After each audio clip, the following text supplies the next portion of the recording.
The third thing that's going to hurt us and push us into this underclass structure is technology. You got blacks running all over the country telling black folks, some people, well, what we're going to do, we can overcome racism if we get involved in technology. Won't happen. Technology has never been a friend and ally of black folk. It has always been our worst enemy. Why has it been? Because you see, racism has always kept us in our place. And technology has always come along and run over that place. That's why technology has always been our enemy. See, when you keep a black man as the porter, then all of a sudden you come along with a floor sander, he's gone. You keep him as the elevator operator and you put a computer in the elevator. You keep him as a dishwasher and you get an automatic dishwasher. You all understand what I'm telling you? So when black people come to you telling you, well, you get technology, no. You say, no. What we have to do is to get control or get behind technology so to stop running over us. And I got friends in Washington, D.C. going all over this country telling black folk, you got to get into the information highway.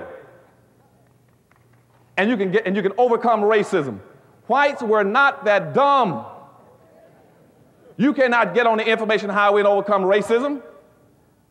Because the information highway is like any other highway. It's a transportation system. And what you should be asking yourself is, what are you transporting? If you don't have anything to transport, you can't get on the information highway. So what we got to be talking about as black folk is owning and controlling. It's just like when they invented the highway, the airplane system, the shipping system, the train system. It didn't advantage black folk because we never owned the trains, the planes, and the ships. What we got to do right now, starting with your church, is try to figure out how we can own and control more. Then the highway makes sense to us.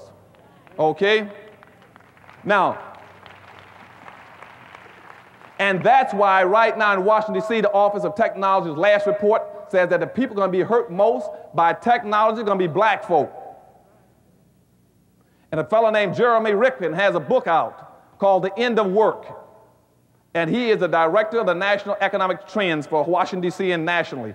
He's the guy that put out these trends. He put a book out. In his book, chapter 5, talks about what technology is going to do to people. And he uses black folk as an example.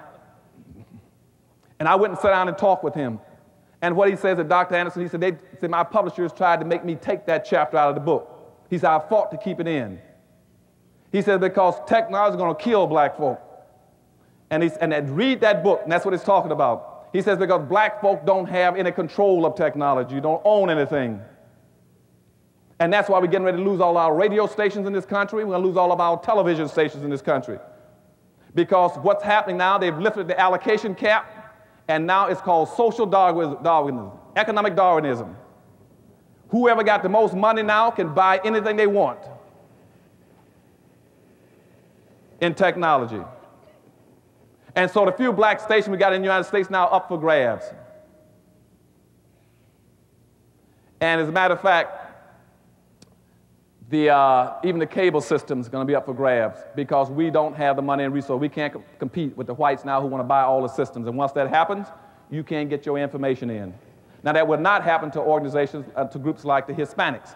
Because, see, the Hispanics got smart enough, they built communities.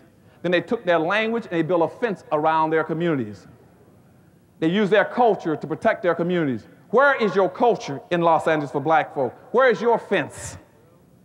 And we're going to talk about that later on. You are vulnerable. The fourth thing that's going to happen to you is that this whole contract with white America is not anti-liberalism. It is not anti-Democratic Party. It wasn't even anti-Clinton. What it was they were trying to answer a question that's been haunting white America for about 30-something years. And that is, what do you do with 36 million obsolete black folk? That's what the contract was for. And how they concluded that was, you see, they got 1,200 white think tanks in America. 1,200 white think tanks. You got one wholly owned black think tank, and that's the Harvest Institute I'm trying to run. They got 3,000 employees with a $500 million budget. I got a few volunteers. No staff, no money. Because you see, in this country, no blacks wants to give my black think tank any money to help our leaders to develop policy and public issues. And when I ask them for money, what they say is that we can't give you money. I said, why not? They said, what is your organization for? I said, to help black America. They said, who's going to benefit? I said, black folk. They said, who's going to work in it? I said, black folk. They said, ooh, too black.